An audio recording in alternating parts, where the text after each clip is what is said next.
আমাদের রামুটাকে সুরক্ষিত রাখার আমাদের ছাত্রদের দায়িত্ব।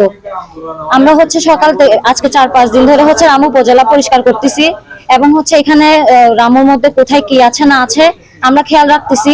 আমরা বিভিন্ন মন্দিরে গিয়েছিলাম এবং ওদেরকে আমরা একটা আশ্বাস দিয়ে আসছি যে তাদের কিচ্ছু হবে না, এবং এখানে প্রত্যেকটা মন্দির আমাদের ছাত্ররা পাহারা দিচ্ছে। ঠিক আছে, এখানে ভয়ের কিছু নাই, এবং যারা গুজব ছড়াচ্ছে এগুলো আমাদের ছাত্ররা করছে না, এগুলা হয়তো বিপক্ষ দল মানে আমাদের ছাত্রদের একটা নাম ভঙ্গ করার জন্য তারা হয়তো করতে চাচ্ছে। এটা দিয়ে রামুর মানুষ জানতে পারে আমরা যে রামুবাসী হিন্দু, বৌদ্ধ, খ্রিস্টান, মুসলিম সবাই ভাই ভাই।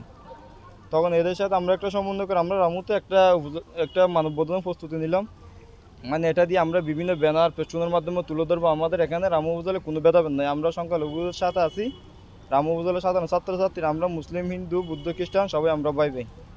রামুর মধ্যে এখনো পর্যন্ত কোনো বৈষম্য সৃষ্টি হয় না। হিন্দু, মুসলিম, বৌদ্ধ, খ্রিস্টান বলেন, আমরা সবাই ভাই ভাই। আমাদের মধ্যে কোনো ভেদাভেদ নেই। আমাদের একটাই পরিচয়, সেটা আমরা সবাই মানুষ। তাই আমাদের পরম ধর্ম যেহেতু মানব ধর্ম, সেহেতু আমরা কখনো আমাদের মধ্যে কোনো বৈষম্য সৃষ্টি হতে দিব না, ইনশাল্লাহ।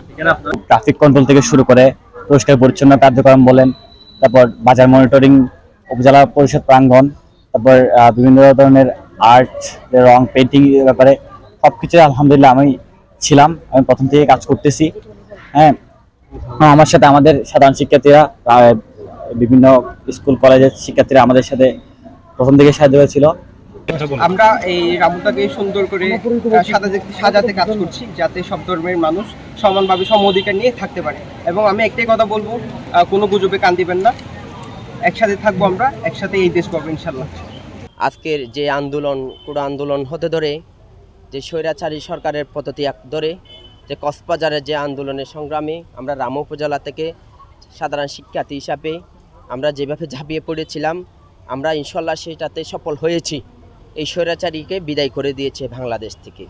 সেখানে আর শেষ করি নাই, আমরা সেটাকেই চালিয়ে নিয়েছি। যেভাবে বাংলাদেশকে সাজাতে হয়, বাংলাদেশকে আমাদের দেশ হিসাবে আমাদের কাজকে নিয়ন্ত্রণ রেখেছি। যেমনটা রামুর যানজট নিয়ন্ত্রণ রেখেছি আমরা, ট্রাফিকের যেমনটা শহীদ মিনার, রামু কলেজ সদর ইত্যাদি সব জায়গায়